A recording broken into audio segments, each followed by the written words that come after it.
This is all about Elmley. 1, 2, 3, lost. Lost, lost, lost forever, lost, lost, lost forever, lost, lost, lost forever, lost but not forgotten. Schoolhouse stands, but where's the children? Schoolhouse stands, and where's the children? Schoolhouse stands, but where's the children? Lost but not forgotten. Lost, lost, lost forever, lost, lost, lost forever, lost, lost, lost forever, lost but not forgotten. So, ladies, lovely to meet you both. Nice to see you. Yes. Elmley. Of course, there's not much left at Elmley now, is there? Birds. Birds. Stones. And it's still very, very beautiful. Yes. Oh yeah. But it's lovely. it's quite big, you know. Yeah, it's 4 miles long and 2 miles wide. That's big. It It's is a big quite area. big. Yeah. And it's just the channels that make it into an island. Yes. And for a long time, a very long time, it was owned by Oxford University. Don't you know? was. Yes, it was for a very long time. And there was a church there from about the 1200s. What was it called? That was also called St James's. Oh, Yeah, also called St James's. I don't know who went to the church, because all the only people that were there were the shepherds looking after the sheep. There were loads of sheep there. they must have walked a long way, mustn't They must have not walked a long way. At one point, there was 60,000 sheep, and it earned them £1,000 for selling the wool. Which in those days would have That's been a a lot of money. lot of money. Yeah. So there was the church there, and then, because of the clay, rather like Sittingbourne where they built the bricks, they had a brickworks there. And then after the brickworks, they opened the cement works. Do you know what it was called? It was called the Turkey Cement Works. It's a funny name. Yeah. It was owned by lots of different people. Fortunes went up and down. Sometimes it lost money, sometimes it made money. But it needed a lot of people to run it. And so they had to build lots of houses for the people to live in. So not only that, they built them up as well. Of course they did. The globe. Yes. And this is where the cement works was. You can still see some blocks, but I don't think that's anything to do. I think that's something modern. And the old barges, they used to take the bricks and the cement up the swale. Oh, and up the old smoke, I suppose. Up there, probably up the old smoke, yes. But the houses, lovely little houses. There was this one particular one called Seaview Cottage. But 4 families lived in there. And I'm going to tell you a story about the old lady. Well, she wasn't always an old lady. No. She must have been a young one. She was, when she was married when she was 17 years old. And she married a shepherd, and he was called James. Yeah. And they lived in that cottage for all their married life. He died. She lived on for 20 years. By this time, the Turkey Cement Works had folded. And do you know what? She lived in that cottage while everybody else moved out. There was one fella, and he was called Philip Hammond. And he died in part of the cottage next door, and he was the last person ever to be buried in Elmley Church. What's that?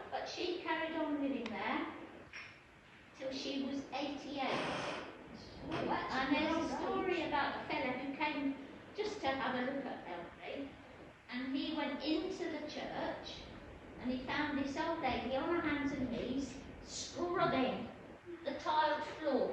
Oh. And that was Martha, Martha Dog. And she carried on living there all by herself. Oh, Well, you can imagine there was no electricity. Not sure about running water, I think she had to go to the well. Oh, what You can imagine what a life it was. No lights. She had a lot of relations, but they'd all moved away. But they used to send her a postcard regularly. And the reason they sent her the postcard was so that the postman had to go and see her, make sure she was all right. What they do, they send her a postcard and they say, right, okay, Saturday we're going to come and visit you.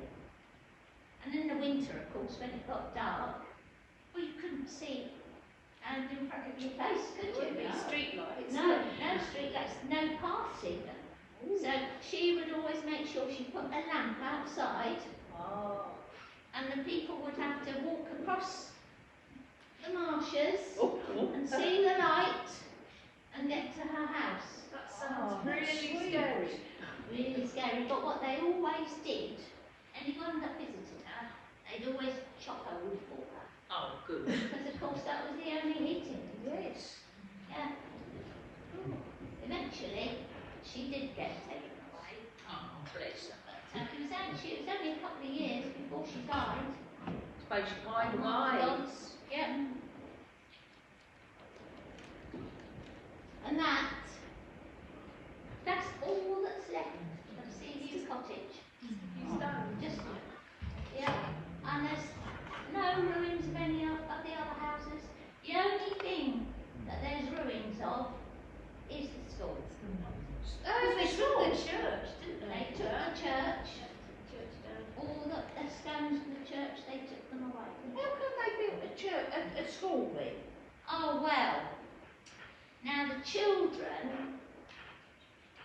to start off with, they got educated in the church. But at one point there were 62 of them, all in the porch of the church. Oh, that's a lot of kids. Must be cold. Yeah, it must have been cold. So the education committee decided to build them a school. Ooh. And they hired in a school mistress. And they built her a little cottage. And they made her a cement path so that she could walk from her cottage to the school without getting her skirts all muddy. So that's That was good of them, wasn't it? Yes. The least they could do, I think. That's the least they could do. But the cement works closed down all of a sudden. Oh. And the people just went. Of course, They there was no work. No. The only work there was for the few shepherds that were left behind. Also, another job that Martha's husband did, James, repairing the sea walls. And on the times when there were terrible gales, which happened quite frequently, he was employed repairing the seawall, and I think they used some of the stones and the bricks from the church to repair the seawall. Well, they used to recycle everything then, didn't they? They did, but the schoolhouse got left, and there's still some ruins of that schoolhouse there.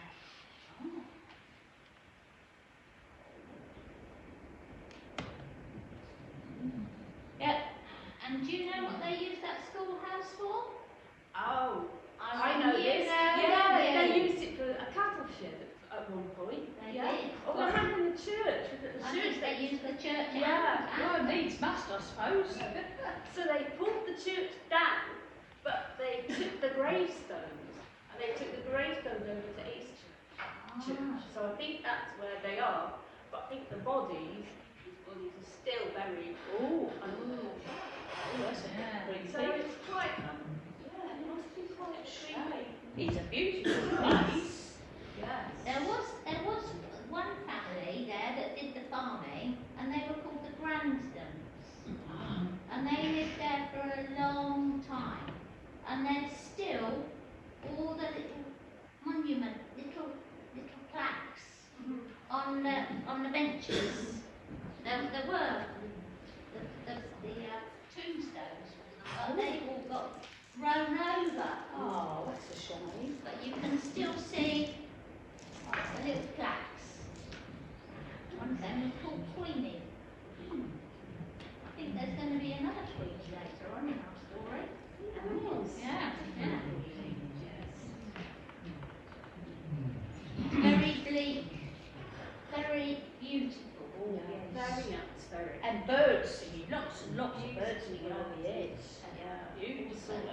Now, pretty much all there is now is the farmhouse and the farm and the barn. King's Hill. King's Hill. Still there. Yes. And now, why is it called King's Hill? Well, the story goes that it's associated with King James II. And that King James II, the Catholic king, he was going into exile and he was wanting to get across to France. But he needed help to do that. So his friends got him down onto Sheppey, and he stayed at what is now King's Hill Farm. And he stayed there for a few days, and they were taking him on and across to the mainland, across the Swale. So he got across as far as the shore, the other side, but they were spotted. But he was very lucky because they didn't pick him up. He had dressed himself up to look like a Catholic priest. So he got away with it. He was a Catholic, wasn't he? Oh yes, he was. So he thought he'd got away with it, but Sir Richard Marsh and his men spotted them as they were going on their way to Faversham. Well, they just saw them, they recognised them. They picked them up, and basically then they took him to Faversham, and they kept him in the jail in Faversham, and then from there, they took him back to London, put him in the Tower. What, the Tower? The Tower, yes. He must have had some good friends because he escaped again. Again. And this time, he came back to Gravesend, and then from Gravesend he went to Queenborough, and he escaped from Queenborough. And this time, What, to the continent? as we know, he made it. Wow. Yeah, he went to the continent. But that is the reason it's got that name, King's Hill. Wow. Yeah, and he never came back. He came back. Never came back.